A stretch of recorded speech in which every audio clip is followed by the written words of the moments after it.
Hello everyone, and welcome to another Smite video. Trials of King Hercules hard mode has proven to be quite the challenge. Even with all items and buffs from the church, people are still finding themselves unable to beat it. I was able to get a group together on PC, and we were able to beat hard mode a few times. I'd like to point out that I mainly play on Xbox, so I don't own the bundle on PC and was not using boosters. However, both of my teammates were. Before we actually take a look at the run-through, we're going to discuss the gods and builds that have been proven to be the most effective. According to Smite Reddit page, Smite Facebook community, and Smite Xbox One Facebook community pages, the following gods are the best for the mode: Amuzen-Kab, Amaterasu, Anhur, Aphrodite, Bellona, Chaac, Cernunnos, Hel, Mercury, and Nike. There are also certain team compositions that have been proven to be highly effective. The two most popular are Aphrodite, Nike, and Cernunnos, followed by Hel, Amuzen-Kab, and Anhur. A good rule of thumb is to have an ADC, a frontliner, and a healer. Ultimately, if you've collected all of the items and have an understanding of the patterns of the bosses, you should be able to beat hard mode with any team composition and pretty much any item build. For this walkthrough, we chose Aphrodite, Cernunnos, and Cupid. Our Cernunnos built Wind Demon, Deathbringer, Devourer's Gauntlet, Bloodforge, Fatalis, and ASI. Cupid built Wind Demon, Deathbringer, Devourer's Gauntlet, Bloodforge, Fatalis, and Malice. Playing Aphrodite with two ADCs, I focused on three things with my build: maximizing cooldowns, maximizing healing, and providing through aura as well as healing. So I built Lotus Crown, Chronos Pendant, Pythagorean's Piece, Rod of Asclepius, Shogun's Kasuri, and Gauntlet of Thebes. With the extra protections and attack speed from my auras, my main role was to heal the frontliner and help against structures with my auto attacks. As you'll see later, Cernunnos became our frontliner during most of the dungeon. I remained linked to him most of the time and continued healing him using my ultimate when it was needed. Now that we have gods and builds out of the way, let's get to the main event. It's important to know a few key points before actually fighting the Erymanthian boar. There are two different phases to the attack pattern the boar uses. During the first phase, the boar will stay close and attack with its tusks.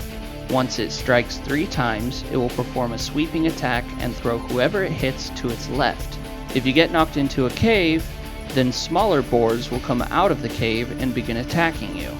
Also, during the first phase, there's going to be boar nests that spawn periodically. During the second phase, when the boar is under 25% health, the boar will stand in the center of the arena, scratch the ground, squeal, and then charge forward towards you.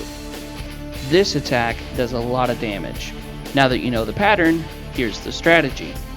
Have your frontliner take the aggro from the boar while standing next to the door.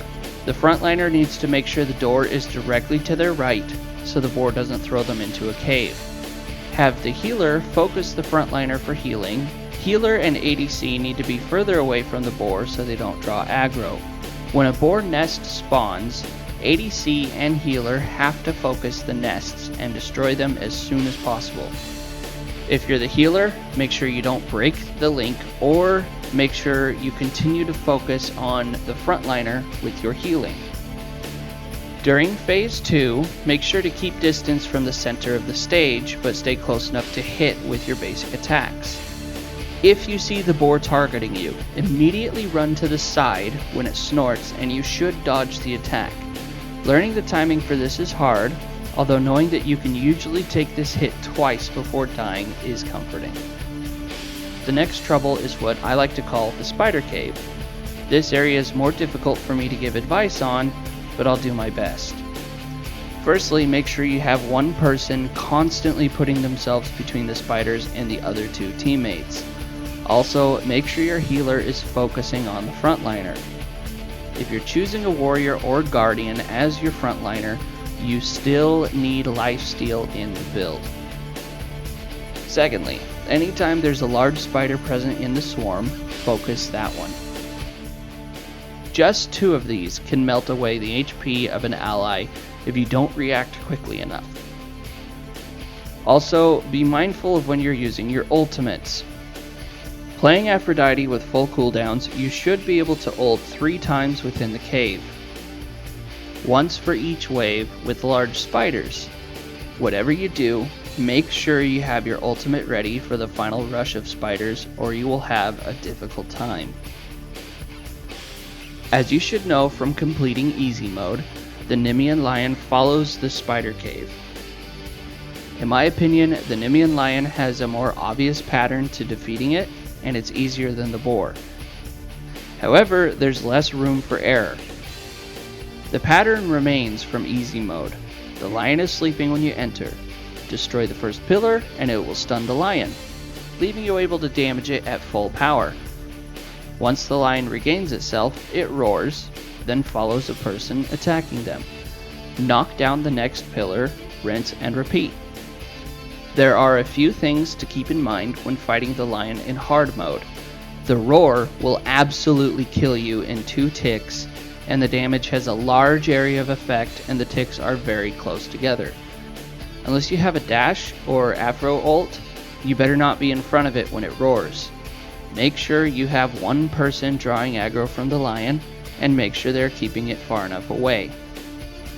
Spam your healing abilities while helping with the pillars if you can. If all the pillars are destroyed, you have 2 options, and this is depending on how much HP the lion has left. You be the judge. You can choose to continue to attack the lion and dodging its roar until it is dead, or you can lure the lion to the meat that is lying on the battlefield. It'll distract the lion for a few seconds and you can attack it as if it were stunned. After you defeat the lion, the door in front of you opens up and leads into the swamp. This area is essentially just like the town with the Cyclops, but the enemies are much tougher. Just fight your way straight back and stick to the left when you come across a Y in the path. You will reach a large gate and beyond is a Lernaean Hydra. When you enter the room, the first thing you'll notice is that the Lernaean Hydra has 6 heads. At first it seems simple enough, only 1 head is attacking you. It will bite if someone is close and it will spit a ranged attack if not. Burst it down and it enters a state like Kumbhakarna's passive. Finish it off and you will move on to the next phase. Now 2 heads will be facing you, but don't attack yet. They will spit 3 large balls of acid at each player 2 times. You must focus on dodging these attacks because they do a lot of damage. After that you can attack the heads again. The Hydra will attack with 2 heads 2 times. Each head will attack differently. One will use normal attacks like the first head, and the second one will mark you and fire a large acid ball at your location a few seconds later. If you're targeted, be sure to run to the back of the room until the acid ball lands. It becomes an AoE that does a significant amount of damage. The head that marks is the first one you want to destroy. During round 2, that will be the head on the left, and during round 3, the head on the right. Once you defeat the first 2 head stage, there will be another volley of green acid balls. Dodge and repeat strategy for the second stage with 2 heads. The final head is pretty simple. It constantly fires volleys of green acid balls, so just make sure to move and dodge while you attack. If you continue to do so, you will have defeated the Hydra in no time. Once the Hydra is defeated, that's the end of the dungeon. It will say victory, game over, and you will earn a Hydra scale and another piece of treasure. That marks the end of my walkthrough of hard mode of the Trials of King Hercules.